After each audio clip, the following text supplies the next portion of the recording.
ಈ ಸತ್ಸಂಗಗಳ ಮಹಾ ಉದ್ದೇಶ ಏನಪ್ಪ ಅಂದ್ರೆ ಒಂದೇ ಒಂದು ಉದ್ದೇಶ. ಏನು ಒಂದು ಉದ್ದೇಶ ಅಂದ್ರೆ, ಜಗನ್ಮಾತೆ ನೀನ್ ಅನ್ಕೊಂಡಿರೋ ಹಾಗಿಲ್ಲ, ಅವಳಿರೋ ತರ ನೀನ್ ಅನ್ಕೊಂಡಿಲ್ಲ, ನೀನ್ ಅನ್ಕೊಂಡಿರೋ ಹಾಗೆ ಅವಳಿಲ್ಲ, ಅವಳು ಹೇಗಿದ್ದಾಳೆ ಹಾಗೆ ನೀನು ಅನ್ಕೊಂಡಿಲ್ಲ, ಸರಿಯಾಗಿ ಅನ್ಕೋ, ಸರಿಯಾಗಿ ತಿಳ್ಕೋ ಅಂತ ಹೇಳೋಕ್ಕೋಸ್ಕರವೇ ಈ ಸತ್ಸಂಗಗಳು. ಎಲ್ಲ ಕಡೆ ಹೋಮ್ಗಳು ಮಾಡ್ತಾ ಇರೋದು ಅಷ್ಟೇ. ಏನ್ ಅನ್ಕೊಂಡಿದೀವಿ ಹಾಗಾದ್ರೆ ನಾವು ಅಂದ್ರೆ, ಭಗವಂತ ಇದ್ದಾನೆ. ಯಾಕಿದ್ದಾನೆ? ಪೂಜೆ ಮಾಡಿಸ್ಕೊಳಕ್ಕಿದ್ದಾನೆ. ದಿನ ಜಳಕ ಮಾಡು, ಗಂಧದ ಕಡ್ಡಿ ಹಚ್ಚು, ಹೂವೇರ್ಸು, ಅರಿಶಿನ ಕುಂಕುಮ ಹಾಕು, ಮಾಡು. ಮಾಡಬೇಡ ಅಂತ ಹೇಳ್ತಿಲ್ಲ, ಬರೀ ಇಷ್ಟಕ್ಕೆ ಭಗವಂತ ಅಂತ ನಮ್ಮ ಮನಸ್ಸು ಅನ್ಕೊಂಡ್ಬಿಟ್ಟಿದೆ. ಆದರೆ ಸತ್ಯ ಏನು ಅಂದರೆ, ಭಗವಂತ ಇಷ್ಟಕ್ಕೆ ಸೀಮಿತ ಅಲ್ಲ, ಅವನು ನಮಗೆ ಪ್ರತಿಸ್ಪಂದಿಸ್ತಾನೆ. ಜಗನ್ಮಾತೆ ಕೇವಲ ಪೂಜೆ ಮಾಡಿಸ್ಕೊಳಕ್ಕಿಲ್ಲ, ಅವಳು ನಿನ್ನಮ್ಮ. ಅಮ್ಮ ಅಂದ ಮೇಲೆ ಮಗು ಕರೆದಾಗ ತಾಯಿ ಓಡ್ ಬರ್ತಾಳೆ, ಹಾಗೆಯೇ ಬಂದೇ ಬರ್ತಾಳೆ ಅನ್ನೋದನ್ನ ತೋರ್ಸೋಕ್ಕೋಸ್ಕರವಾಗಿಯೇ ಈ ಸತ್ಸಂಗಗಳು. ಬೇರೆ ಉದ್ದೇಶ ಏನಿಲ್ಲ. ನಿನ್ನ ಮನಸ್ಸಿಗೆ ದೃಢವಾಗಬೇಕು. ಬರೀ ಮನಸ್ಸಿಗೆ ದೃಢವಾಗದಲ್ಲ, ನಿನಗೆ ಅದರ ಅನುಭವನೂ ಆಗಬೇಕು. ಏನಂತ?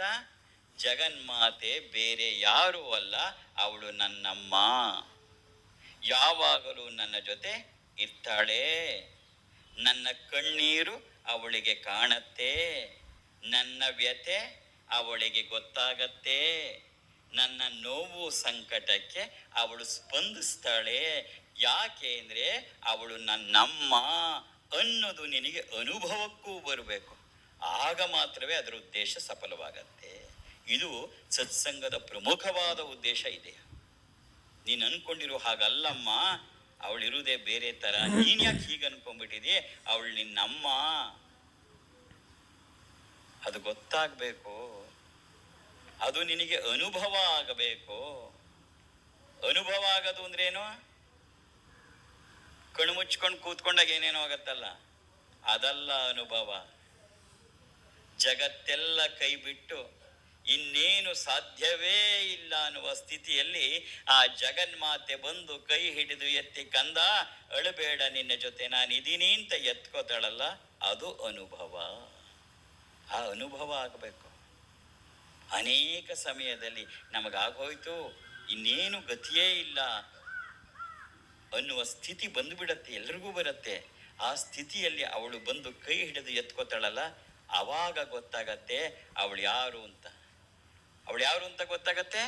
ನಮ್ಮಮ್ಮ ಅಂತ ಗೊತ್ತಾಗತ್ತೆ. ನಮ್ಮಮ್ಮ ಅಂತ ಗೊತ್ತಾಗತ್ತಾ? ಅಲ್ಲ, ನನ್ನಮ್ಮ ಅಂತ ಗೊತ್ತಾಗತ್ತೆ. ಆ ಅನುಭವ ಆಗಬೇಕು. ಆಗತ್ತೆ. ಇದು ಬರೀ ಮಾತಲ್ಲ, ಕಲ್ಪನೆಯ ಕಲ್ಪನೆ ಅಲ್ಲ, ಕಥೆಯ ಕತೆ ಅಲ್ಲ, ಇದು ನಿಜ, ಇದು ಸತ್ಯ. ಲಕ್ಷಾಂತರ ಜನರ ಜೀವನದಲ್ಲಿ ಇವತ್ತು ನಡೀತಾ ಇದೆ. ನಮ್ಮ ಗ್ರೂಪಲ್ಲಿರೋರಲ್ಲಿ ದಿನನಿತ್ಯ ಒಬ್ಬರಿಗೆ ಇಬ್ಬರಿಗೆ ಆದರೆ ಪವಾಡ ಅನ್ಬಿಡ್ಬೋದು, 100-200 ಜನಕ್ಕಾದ್ರೆ ಏನಾರು ಅನ್ಬೋದು, ಸಾವಿರಾರು ಜನಕ್ಕಾದ್ರೂ ಆಗ್ಬೋದು.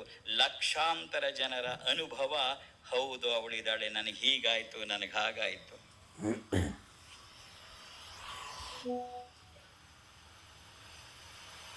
ಇವತ್ತು ಬೆಳಗ್ಗೆ ಬರುವಾಗ ಹೇಮಮ್ಮ ಕನೆಕ್ಟ್ ಮಾಡಿಸಿದ್ರು. ಊರ ಹೆಸರು ಮರ್ತು ಬಿಟ್ಟೆ. 5 ವರ್ಷದ ಮಗು ಜ್ವರದಿಂದ ಬಳಲ್ತಾ ಇದೆ, ಎಲ್ಲ ಕೆಂಪಾಗಿದೆ, 3 ದಿನದಿಂದವ. ಡಾಕ್ಟ್ರಿಗೂ ಗೊತ್ತಾಗಿಲ್ಲ ಇದು ಏನಾಗಿದೆ ಅಂತೇಳಿ. ಇವತ್ತು ತೀರಾ ಹದಗೆಟ್ಬಿಟ್ಟು ನಿನ್ನೆ ರಾತ್ರಿ ICUಗೆ ಹಾಕಿದ್ದಾರೆ. ಮಗು ಮಾತಾಡ್ತಿಲ್ಲ, ಅನ್ಕಾನ್ಶಿಯಸ್ ಆಗಿ ಹೋಗಿದೆ. ಇರೋದೊಂದು ಮಗು 6 ವರ್ಷದ್ದು. ತಾಯಿಗೆ ಹೇಗಾಗಬೇಡ. ಹೇಮಮ್ಮನಿಗೆ ಫೋನ್ ಮಾಡಿದ್ರು. ಹೇಮಮ್ಮ ನಾನು ಕೇಳಿದ್ರು, ಅಪ್ಪಾಜಿ ಒಂದೇ ಒಂದು, ನೀವು ಬ್ಯುಸಿ ಇದ್ದೀರಿ ಅಂತ ಗೊತ್ತು, ಒಂದು ಆಶೀರ್ವಾದ ಮಾಡಿ. ಏನಮ್ಮ? ಏನಿಲ್ಲಪ್ಪ, ಆ ಮಗು ತುಂಬ ಸೀರಿಯಸ್ ಇದೆ ಅಂತೆ, ಅವರ ಅಮ್ಮ ನಿಮ್ಮ ಆಶೀರ್ವಾದ ಕೇಳ್ತಾ ಇದ್ದಾರೆ. ಅದು ಈ ಕಡೆ ಉತ್ತರ ಕರ್ನಾಟಕದ ಭಾಗನೇ ಯಾವುದವ. ಆಯ್ತಮ್ಮ, ಕನೆಕ್ಟ್ ಮಾಡು. ಆ ತಾಯಿಗೆ ಹೇಳಿದೆ, ಹೆದರಬೇಡ, ನಿನ್ನ ಮಗು ಹೆಸರೇನು? ಇಂಥದ್ದು. ಏನೇನಾಯಿತು ಕೇಳಿದೆ. ಹೆದರಬೇಡ, ಸುಮ್ಮನಿರು, ನಿನ್ನ ಮಗಳಿಗೆ ಏನಾಗಲ್ಲ, ಅದು ಹೆಣ್ಣು ಮಗು, ಏನೂ ಆಗಲ್ಲ ಅಂತ. ಇದು ನಡೆದಿದ್ದು ಬೆಳಗ್ಗೆ 6:45 ಈಗ ಸತ್ಸಂಗಕ್ಕೆ ನಾನು ಹೊರಟೆ 8:15. ಮತ್ತೆ ಹೇಮಮ್ಮ ಫೋನ್ ಮಾಡಿದ್ರು, ಅಪ್ಪಾಜಿ ಆ ಮಗು ಹುಷಾರಾಗಿದೆ, ಈಗ ಐಸಿಯುಯಿಂದ ವಾರ್ಡಿಗೆ ಶಿಫ್ಟ್ ಮಾಡಿದ್ದಾರೆ. ಆ ಸಿಚುಯೇಷನಲ್ಲಿ ನಮ್ಮನ್ನು ನಿಂತ್ಕೊಂಡಾಗ ನಮಗೆ ಗೊತ್ತಾಗತ್ತೆ ಹೇಗಾಗತ್ತೆ, ಏನೆಲ್ಲ ಆಗಬಹುದು ಅಂತ. 25 ವರ್ಷ ಆಗಿದೆ ಮದುವೆಯಾಗಿ, ಸಂತಾನ ಇಲ್ಲ. IVF ಎಲ್ಲ ಮುಗಿದಿದೆ, ಎಲ್ಲ ದೇವಸ್ಥಾನ ಏನೇನು ನೋಡಬಹುದು ಎಲ್ಲ ಆಗಿದೆ, ಎಲ್ಲ ಪೂಜೆ ಪುನಸ್ಕಾರಗಳಾಗೋಗಿದೆ, ಎಲ್ಲ ಆಸ್ಪತ್ರೆ ಸುತ್ತಾಗಿದೆ. ಆಗಲ್ಲ ಅಂತ ಡಾಕ್ಟ್ರು ಹೇಳಿಬಿಟ್ರು. ಇದೇ ಥರ ಒಂದು ಸತ್ಸಂಗಕ್ಕೆ ಬಂದು ಕೂತ್ಕೊಂಡ್ಳು. ಅಪ್ಪಾಜಿ ಆಶೀರ್ವಾದ ತಗೊಂಡು ಹೋದ್ಲು. ಅದೇ ತಿಂಗಳು ಅವಳು ಮತ್ತೆ ಮುಟ್ಟಾಗಲೇ ಇಲ್ಲ. ಡಾಕ್ಟ್ರ್ ಹತ್ರ ಹೋದರೆ ಹೇಳಿದ್ರು, ನೀನು ಕನ್ಸೀವ್ ಆಗಿದೀಯಾ ಅಂಥೇಳಿ. ಈಗ ಅವಳಿಗೆ ಹೋದ ವರ್ಷಕ್ಕೆ 5 ತಿಂಗಳು, 6 ತಿಂಗಳ ಹೆಣ್ಣು ಮಗು. ಇದ್ಯಾವುದು ಕಥೆಗಳಲ್ಲ, ಇದ್ಯಾವುದು ಕಲ್ಪನೆಗಳಲ್ಲ, ಇದು ಯಾವುದೋ ಅಪ್ಪಾಜಿಯ ಪವಾಡಗಳಲ್ಲ. ಅದನ್ನು ತಪ್ಪು ತಿಳ್ಕೊಂಡ್ಬಿಡ್ಬೇಡ. ಇದು ಜಗನ್ಮಾತೆಯ ಅವಳ ಲೀಲಾ. ನಾನು ಅದಕ್ಕೆ ಇದನ್ನ ಪವಾಡಗಳು ಅಂತ ಕರೆಯಲ್ಲ, ಜಗನ್ಮಾತೆಯ ಲೀಲಾ ವಿಲಾಸ. ಎಲ್ಲ ಕಡೆ ಕೇಳಿಸಿದೀನಿ, ಇವತ್ತು ಅದೋ ಒಂದು ಆಡಿಯೋ ಕೇಳೇ ಬಿಡು. ಆ 7 ವರ್ಷದ, ಯಾಕೆಂದ್ರೆ ಭಗವಂತ ಬಯಸೋದು ಕೂಡ ಡಿಸಿಪ್ಲಿನ್, ಪಂಕ್ಚುಯಾಲಿಟಿ ಆ್ಯಂಡ್ ಕ್ಲೀನ್ಲಿನೆಸ್. ಹಾಗಾಗಿ ಆ ಜಗನ್ಮಾತೆಯನ್ನ ನಾವು ಸರಿಯಾದ ರೀತಿಯಲ್ಲಿ, ಸರಿಯಾದ ರೀತಿ ಯಾವುದು? ಜಾಸ್ತಿ ಜೋರ ಗಂಟೆ ಹೊಡೆಯೋದ ಸರಿಯಾದ ಅಂತ? ಇಷ್ಟಪ್ಪ ಊದ್ಬದ್ದಿ ಹಚ್ಚದ? ಒಂದು 50 ಆರತಿ ಎತ್ತದ? ಅದ್ಯಾವುದು ಅಲ್ಲ. ಸರಿಯಾದ ರೀತಿ ಯಾವುದಪ್ಪ ಅಂದರೆ, ನೀನು ನನ್ನಮ್ಮ ಅಂತ ನಿನ್ನಲ್ಲಿ ಭಾವನೆ ಬರುವುದೇ ಸರಿಯಾದ ರೀತಿ, ಇನ್ನೇನಲ್ಲ. ಇದೇ ಭವಾನಿ ಭಾವನಾಗಮ್ಯ. ಅಮ್ಮ, ನೀನು ಯಾರಿಗೇನಾರೋ ಹಾಕೋ, ನೀ ಜಗನ್ಮಾತ್ಯಾರೂ ಆಗಿರು, ನೀ ವಿಶ್ವಮಾತ್ಯಾಗಾರೂ ಇರು, ನೀನು ಓಂಕಾರ್ಯಾಗಾರೂ ಇರು, ಹ್ರೀಂಕಾರ್ಯಾಗಾರೂ ಇರು, ಕ್ಲೀಂಕಾರ್ಯಾಗಾರೂ ಇರು, ನೀನು ಯಾರಿಗೆ ಏನು ಬೇಕಾದ್ರೂ ಅನ್ಕೋ, ಯಾರು ಏನು ಬೇಕಾದ್ರೂ ಕರ್ಕೊಳ್ಳಿ ನಿನ್ನ. ಆದರೆ ನಾನು ಮಾತ್ರ ನಿನ್ನನ್ನು ಅಮ್ಮ ಅಂತ ಕರಿತೀನಿ, ನೀ ನನ್ನಮ್ಮ. ಈ ಭಾವನೆಯೇ ಅತ್ಯಂತ ಶ್ರೇಷ್ಠವಾದ ಭಾವನೆ.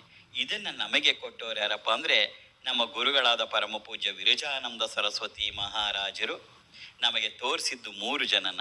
ರಾಮಕೃಷ್ಣ ಪರಮಹಂಸರು, ಶ್ರೀಮಾತೆ ಶಾರದಾದೇವಿ, ಸ್ವಾಮಿ ವಿವೇಕಾನಂದರು. ಅವರು ತೋರಿಸಿಕೊಟ್ಟಂತಹ ಮಾರ್ಗವೇ ಇದು. ರಾಮಕೃಷ್ಣ ಪರಮಹಂಸರು ಒಂದು ಕಡೆ ಕೇಳ್ತಾರೆ, ಒಬ್ಬ ತಾಯಿ ಅಡುಗೆ ಮಾಡ್ತಾ ಇದ್ದಾಳೆ, ಸ್ಟವ್ ಹಚ್ಚಿ ಅನ್ನಕ್ಕಿಟ್ಟಿದ್ದಾಳೆ, ಅನ್ನ ಕುದಿತಾ ಇದೆ. ಇದ್ದಕ್ಕಿದ್ದ ಹಾಗೆ ತೊಟ್ಟಲ್ಲಿ ಮಲಗಿಸಿದ ಅವಳು 8 ತಿಂಗಳ ಮಗು ಜೋರಾಗಿ ಕಿರಿಚಿಕೊಂಡು ಅಳಕ್ ಶುರು ಮಾಡ್ತಾ ಇದೆ. ತಾಯಿ ಏನ್ ಮಾಡ್ತಾಳೀಗ ಕೇಳ್ತಾರೆ ರಾಮಕೃಷ್ಣರು.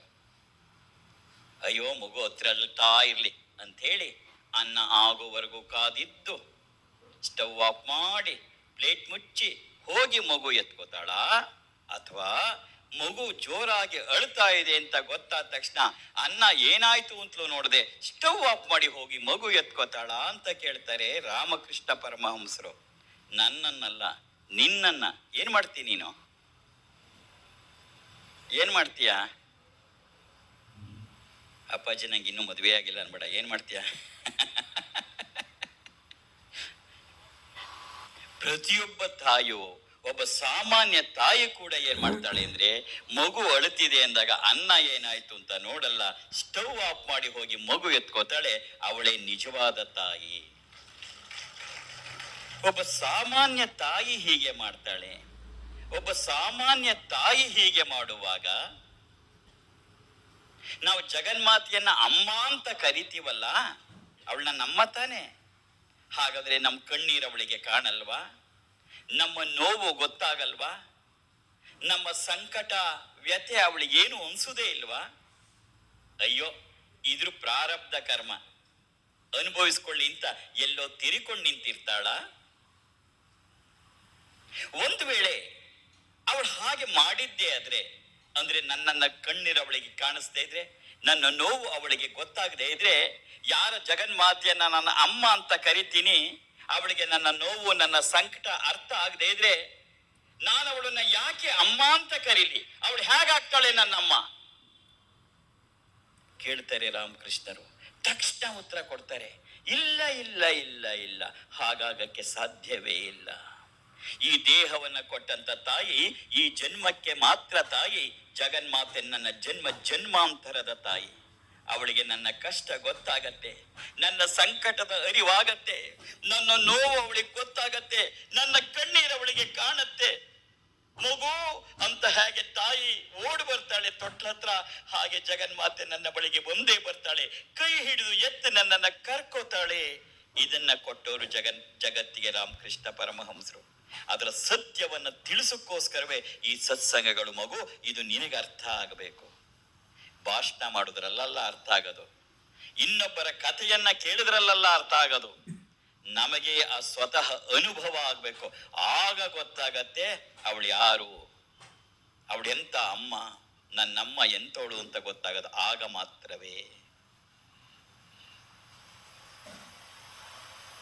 ಇಷ್ಟೆಲ್ಲ ಆದ್ರೂ ಕೂಡ ರಾಮಕೃಷ್ಣರೇ ಹೇಳ್ತಾರೆ, ನಿನಗೆ ಹಾಲಿನ ಬಗ್ಗೆ ತಿಳ್ಕೋಬೇಕು ಅಂತ ಆಸೆ. ಹಾಲು ಅಂದ್ರೇನು? Milk, MILK, milk. ಮಿಲ್ಕ್ ಅಂದ್ರೇನು ಅಂತಾನೆ ಎಕ್ಸ್ಪ್ಲೈನ್ ಮಾಡೋಕೆ ಅವಶ್ಯಕತೆ ಇಲ್ಲ. ಇದು ಹುಬ್ಳಿ ಧಾರವಾಡ, ಅರ್ಥ ಆಗೋಗುತ್ತೆ. ಬೆಂಗಳೂರಲ್ಲಾದ್ರೆ ಆ ಮಿಲ್ಕ್ ಅಂದ್ರೇನು ಅಂತ ಅವ್ರಿಗೆ ಎಕ್ಸ್ಪ್ಲೈನ್ ಮಾಡ್ಬೇಕು. ಹಾಗಾದ್ರೆ ಏನಪ್ಪಾಜಿ ಅಂತಾರೆ. ನಿಮ್ಗೆ ಅರ್ಥ ಆಗಿದೆ ಹಾಲು ಅಂದ್ರೇನು ಅಂತ ಅಲ್ವಾ? ಹಾಲಿನ ಬಗ್ಗೆ ತಿಳ್ಕೋಬೇಕು ಅಂತ ನಿನಗೆ ಆಸಕ್ತಿ. ದಪ್ಪ ದಪ್ಪ ಪುಸ್ತಕಗಳನ್ನ ನೋಡ್ತೀಯ. ಹಾಲು ಅಂದ್ರೆ ಏನು ಅಂತ ಗೊತ್ತಾಗತ್ತ? ನನ್ನ ಮಾತಲ್ಲ, ಇದು ರಾಮಕೃಷ್ಣರ ಮಾತು. ರಾಮಕೃಷ್ಣರೇ ಹೇಳ್ತಾರೆ, ಹಾಲು ಹಾಲು ಅಂತ ದಪ್ಪ ದಪ್ಪ ಪುಸ್ತಕ ಓದಿದ್ರೇನು ಹಾಲು ಅಂದ್ರೆ ಏನು ಅಂತ ಗೊತ್ತಾಗತ್ತಾ? ಗೊತ್ತಾಗಲ್ಲ. ಹಾಲು ಹಾಲು ಅಂತ ಪ್ರವಚನಗಳನ್ನ ಕೇಳಿದ್ರೆ ಹಾಲು ಅಂದ್ರೆ ಏನು ಅಂತ ಗೊತ್ತಾಗತ್ತಾ? ಗೊತ್ತಾಗಲ್ಲ. ಏನಾದ್ರೂ ಮಾಡಿ ಕಷ್ಟಪಟ್ಟು ಕಾಲು ಲೋಟ ಹಾಲು ಸಂಪಾದನೆ ಮಾಡಿ ಕುಡಿದು ಬಿಡು, ಆಗ ಗೊತ್ತಾಗತ್ತೆ ಹಾಲು ಅಂದ್ರೇನು ಅಂತ. ಹಾಲು ಕುಡಿಬೇಕು, ಆಗ ಗೊತ್ತಾಗತ್ತೆ. ಜಗನ್ಮಾತೆ ಏನು ಅಂತ ನೀ ದಪ್ಪ ದಪ್ಪ ಪುಸ್ತಕ ಓದಬಹುದು, ಅಥವಾ ಯಾರೋ ಬಂದು ಕೂತ್ಕೊಂಡು ಪ್ರವಚನ ಮಾಡಬಹುದು ತಿಂಗಳಗಟ್ಲೆ, ನೀನು ದಿನ ಹೋಗಿ ಕೇಳ್ಬಹುದು. ಆದ್ರೆ ಅವಳು ಯಾರು ಅಂತ ಗೊತ್ತಾಗತ್ತಾ? ಗೊತ್ತಾಗಲ್ಲ. ಯಾವಾಗ ಗೊತ್ತಾಗತ್ತೆ? ನಾನು ಸಂಕಷ್ಟದ ಸ್ಥಿತಿಯಲ್ಲಿ ನಿಂತಾಗ, ಮಗು ಹೆದರಬೇಡ ಬಾ ನಂಜಿದ್ದೀನಿ ಅಂತ ಕೈ ಹಿಡಿದು ಕರ್ಕೋತಾಳಲ್ಲ, ಆಗ ಗೊತ್ತಾಗತ್ತೆ. ಇನ್ನೊಂದು ಮಾತನ್ನ ಆಡಿ ನನ್ನ ಮಾತನ್ನ ನಿಲ್ಲಿಸ್ಬೇಕು. ಈ ಹಾಲನ್ನ ಈಗ ನೀನು ಸಂಪಾದನೆ ಮಾಡ್ಕೊಳ್ಳೋ ಸ್ಟೇಜಲ್ಲಿ ಇಲ್ಲ, ಅಂದ್ರೆ ಆ ದೈವಿಕ ಶಕ್ತಿಯನ್ನ. ಆದ್ರೆ ನಾನು ತಂದಿರುವ ಆ ದೈವಿಕ ಶಕ್ತಿ ಹಾಲಿನ ಒಂದೊಂದು ಚಮಚನಾದ್ರೂ ನಿನಗೆ ಕುಡಿಸೋಗ್ಬೇಕು ಅಂತಲೇ ಈ ಸತ್ಸಂಗ ಮಾಡ್ತಾ ಇರೋದು. ಬರೀ ಭಾಷಣ ಮಾಡಿ ಹೋಗೋದ್ರಲ್ಲಿ ಏನೂ ಪ್ರಯೋಜನ ಇಲ್ಲ. ಅನುಭವ ಮಾಡ್ಕೋ ಮಗಳೇ, ಅನುಭವ ಮಾಡ್ಕೋ. ಏನ್ ಅನುಭವ ಮಾಡ್ಕೊಳ್ಳೋದು? ಮತ್ತದು ಒಂದು ಸ್ಪೀಚೆಯ. ಬರೀ ಸ್ಪೀಚ್ ಕೊಡೋದ್ರಿಂದ, ಭಾಷಣ ಮಾಡೋದ್ರಿಂದ ಅನುಭವ ಆಗಲ್ಲ. ಅದಕ್ಕೆ ಸತ್ಸಂಗಗಳಲ್ಲಿ ನಮಗೆ ಮೆಟೀರಿಯಲ್ಸ್ ಕೊಡ್ತಾ ಹೋಗ್ತೀವಿ, ಅದ್ರ ಬಗ್ಗೆ ಎಕ್ಸ್ಪ್ಲೈನ್ ಮಾಡಲ್ಲ. ಬೇಕಾದಷ್ಟು ಕಡೆ ಮಾಡಿ ನಾನು ಸುಸ್ತಾಗ್ಬಿಟ್ಟಿದ್ದೀನಿ. ನೀನು ನಮಸ್ಕಾರಕ್ಕೆ ಮಾಡುವಾಕ್ಕೆ ಬಂದ you use all these things. ಇದೆಲ್ಲ ನಿನಗೆ ಗೊತ್ತಾಗಬೇಕು. ಆಗ ನಿನ್ನನ್ನು ನೀನು ಯಾವತ್ತೂ ನಿಕೃಷ್ಟವಾಗಿ ಕಾಣ್ಕೋಬೇಡ, ಹೀನವಾಗಿ ಕಾಣಬೇಡ. ಯಾಕೆ ಅಂದ್ರೆ ನಿನ್ನೊಳಗಡೆ ಇರೋದು ಆ ಜಗನ್ಮಾತೆಯ ಗುಣಗಳೆಲ್ಲ ನಿನ್ನಲ್ಲೇ ಇದೆ. ನೀನು ನಿನ್ನನ್ನ ಯಾವತ್ತಾದ್ರೂ ಹೀಯಾಳಿಸ್ಕೊಂಡ್ರೆ, ಬೇರೆಯವ್ರು ಅನ್ಕೊಳ್ಳಿ, ನಿನ್ನನ್ನು ನೀನು ಬೈಕೊಂಡ್ರೆ, ನಿನ್ನನ್ನು ನೀನು ನಿಂದಿಸ್ಕೊಂಡ್ರೆ, ಅದು ಜಗನ್ಮಾತೆಗೆ ಮಾಡ್ತಾ ಇರ್ತಕ್ಕಂಥ ಮಹಾ ಅಪರಾಧ, ನಿನ್ನಮ್ಮನಿಗೆ ಮಾಡ್ತಾ ಇರ್ತಕ್ಕಂಥ ದ್ರೋಹ. ಯಾವತ್ತಿಗೂ ನಿನ್ನನ್ನು ನೀನು ನಿಂದಿಸ್ಕೋಬೇಡ. ನೀನು ಜಗನ್ಮಾತೆಯ ಮಗಳು, ಧೈರ್ಯವಾಗಿರು, ಎದುರಿಸು. ಇದು ನಿನಗೆ ಗೊತ್ತಾಗಬೇಕು ಅನ್ನೋದನ್ನ ಹೇಳುವುದೆಯ ಮಹದಾಸೆ, ಮಹದ ಉದ್ದೇಶ. ಯಾಕೆ ಅಂದ್ರೆ ನೀನು ಬರುವಾಗಲೂ ಒಂಟಿ ಅಲ್ಲ, ಇರುವಾಗಲೂ ಒಂಟಿ ಅಲ್ಲ, ಹೋಗುವಾಗಲೂ ಒಂಟಿ ಅಲ್ಲ. ನಾವು ಅನ್ಕೋತೀವಿ, ಹಾಡು ಬೇರೆ ಹೇಳ್ತೀವಿ, ಬರುವಾಗ ಒಬ್ಬನೇ ಹೋಗುವಾಗ ಒಬ್ಬನೇ. ಅಲ್ಲ, ಯಾಕೆ ಹೇಳಿದ್ದು ಒಬ್ರು ಅಂತ? ನಿನ್ನನ್ನ ಈ ಜಗತ್ತಿಗೆ ಕರ್ಕೊಂಬಂದಿದ್ದು ಆ ಜಗನ್ಮಾತೆ ನಿನ್ನ ತಾಯಿ. ನೀನು ಇರುವಾಗಲೂ ನಿನ್ನ ಜೊತೆ ಕ್ಷಣ ಕ್ಷಣಕ್ಕೂ ಇರೋಳು ಆ ಜಗನ್ಮಾತೆ ನಿನ್ನಮ್ಮ. ನೀನು ಹೋಗುವಾಗಲೂ ನಿನ್ನನ್ನ ಕೈ ಹಿಡಿದು ಬಾ ಕಂದ ಅಂತ ತನ್ನ ಧಾಮಕ್ಕೆ ಮನೆಗೆ ಕರ್ಕೊಂಡು ಹೋಗೋಳು ಅವಳೇ ಜಗನ್ಮಾತೆ ನಿನ್ನಮ್ಮ. ಮರಿಬೇಡ ಇದನ್ನ. ನೀನು ಅವಳನ್ನು ಮರೆತು ಬಿಡಬಹುದು, ಆದ್ರೆ ಕ್ಷಣ ಕ್ಷಣವೂ ಅವಳು ನಿನ್ನನ್ನ ಮರೆಯಲ್ಲ. ಇದು ಈ ದೈವಿಕ ಸಂಪತ್ತು, ನಮ್ಮ ಭಾರತೀಯ ಪರಂಪರೆಯ ಸಂಪತ್ತು. ಇದ್ಯಾವುದೋ ಅಪ್ಪಾಜಿ ಕೊಟ್ಟಿದ್ದಲ್ಲ, ಋಷಿಮುನಿಗಳ ಕಾಲದಿಂದ ಬಂದಂತಹ ಆ ದೀರ್ಘವಾದ ಅವರು ಮಾಡಿದ ತಪಸ್ಸಿನ ಫಲ ಇದು. ನಿನಗೆ ಆ ಸಮುದ್ರದ ಒಂದು ಚಮಚ ನೀರನ್ನು ಕೊಡ್ತಾ ಇದ್ದೀನಿ, ಅದೇ ಹೀಗಿದೆ. ಎಲ್ಲ ದೇಶಗಳು ಕೂಡ ಎಕ್ಸ್ಪೆರಿಮೆಂಟ್ ಮಾಡುತ್ತೆ. 24x7 R&D ಸೆಕ್ಷನ್ಸ್ ಕೆಲಸ ಮಾಡುತ್ತೆ, ರಿಸರ್ಚ್ ಅಂಡ್ ಡೆವಲಪ್ಮೆಂಟ್. ಎಲ್ಲ ದೇಶಗಳು ನಿರಂತರವಾಗಿ ಕ್ಷಣ ಕ್ಷಣಕ್ಕೂ ಮಾಡ್ತಾ ಇರುತ್ತೆ ರಿಸರ್ಚ್ ಅಂಡ್ ಡೆವಲಪ್ಮೆಂಟ್, ಸಂಶೋಧನೆಗಳನ್ನ. ಯಾವುದ್ರ ಬಗ್ಗೆ? Various sources of energy. Electrical energy ಇರಬಹುದು, ಅಟಾಮಿಕ್ ಎನರ್ಜಿ ಇರಬಹುದು, ಹೈಡ್ರೋ ಎನರ್ಜಿ ಇರಬಹುದು, ವಿಂಡ್ ಎನರ್ಜಿ ಇರಬಹುದು. ಎಲ್ಲ ಶಕ್ತಿ ಸಂಪನ್ಮೂಲಗಳನ್ನ ನಾವು ಮಾನವನ ಕಲ್ಯಾಣಕ್ಕೆ ಹೇಗೆ ಬಳಸ್ಕೋಬಹುದು ಅಂತ ಪ್ರತಿಯೊಂದು ರಾಷ್ಟ್ರವೂ ಕೂಡ ಪ್ರತಿನಿತ್ಯವೂ ಪ್ರತಿ ಕ್ಷಣವೂ ಎಕ್ಸ್ಪೆರಿಮೆಂಟ್ ಮಾಡ್ತಾ ಇರತ್ತೆ. ಆದರೆ ಜಗತ್ತಿಗೆ ಈ ಶಕ್ತಿಯನ್ನೆಲ್ಲ ಮೀರಿದಂಥ ಒಂದು ಶಕ್ತಿ ಇದೆ, ಅದು ದೈವಿಕ ಶಕ್ತಿ. ಅದನ್ನು ಕೂಡ ಮಾನವನ ಕಲ್ಯಾಣಕ್ಕೆ ಬಳಸ್ಕೋಬಹುದು ಅಂತ ತೋರಿಸ್ತು. ಎಲ್ಲ ಶಕ್ತಿಗಳನ್ನ ಮೀರಿದಂತಹ ಒಂದು ದೈವಿಕ ಶಕ್ತಿ ಇದೆ, ಅದನ್ನು ಮಾನವನ ಕಲ್ಯಾಣಕ್ಕೆ ಬಳಸಿಕೊಳ್ಳಬಹುದು ಎಂದು ತೋರಿಸಿರುವ ಏಕೈಕ ರಾಷ್ಟ್ರ ನನ್ನ ಹೆಮ್ಮೆಯ ಭಾರತ. ಭಾರತ ಇವತ್ತು ವಿಶ್ವಗುರು ಆಗ್ತಿದೆ ಅಂದ್ರೆ ಭಗವದ್ಗೀತೆ ಕೊಡ್ತು ಅಂತಲ್ಲ, ಬರೀ ಭಗವದ್ಗೀತೆ ಕೊಡ್ತು ಅಂತಲ್ಲ, ಬರೀ ಆ ಉಪನಿಷತ್ ಕೊಡ್ತು ಅಂತಲ್ಲ, ಬರೀ ಬ್ರಹ್ಮಸೂತ್ರವನ್ನ ಕೊಡ್ತು ಅಂತಲ್ಲ, ಎಲ್ಲಕ್ಕೆ ಮಿಗಿಲಾಗಿ ಆ ದೈವಿಕ ಶಕ್ತಿ ಎನ್ನುವ ಮಹಾನ್ ಶಕ್ತಿ ಇದೆ, ಅದನ್ನು ಕೂಡ ಮಾನವನ ಕಲ್ಯಾಣಕ್ಕೆ ಬಳಸಬಹುದು ಅಂತ ಅನಾದಿ ಕಾಲದಿಂದ ತೋರಿಸಿ ಅದನ್ನ ಸಾಧಿಸಿಕೊಟ್ಟ ರಾಷ್ಟ್ರ ನಮ್ಮ ಭಾರತ. ಇವತ್ತು ಅದರ ಸ್ವಾತಂತ್ರ್ಯ ದಿನಾಚರಣೆ. ದೀಪವನ್ನ ಹಚ್ಚುವುದರ ಬೆಳಗುವುದರ ಮೂಲಕ ಸ್ವಾತಂತ್ರ್ಯ ದಿನವನ್ನ ಆಚರಿಸೋಣ. ಎಲ್ಲ ಎದ್ದಿಂತ್ಕೋ.